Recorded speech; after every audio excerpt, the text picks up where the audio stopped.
Hey guys, welcome to Tutorial Guru. Today we'll be learning how to turn on two-step verification on WhatsApp, and now let's dive right in. Now to turn on two-step verification on WhatsApp, first open up your WhatsApp on your phone, and over here after opening your WhatsApp, at the top right corner of the screen you can see the three-dotted icon available for us.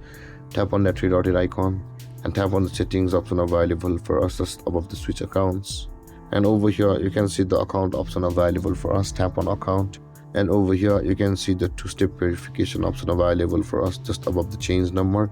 Tap on two-step verification, and over here on this interface you can see the turn on option for us just below or the bottom of the screen. Tap on turn on, and you'll be required to create a 60-digit pin which that you can remember, and of that reconfirm your pin over here and tap on save. And over here guys, you can either enter your email address or verify your email address from over here, or you can just skip it.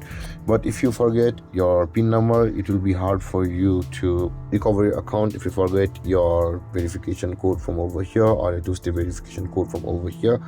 So you can verify your email over here by tapping on next, and a code will be sent to you on your phone number or your email address. Verify yourself over here. I'll not be doing that. I'll be just skipping this process. You can also skip it from a little bit earlier.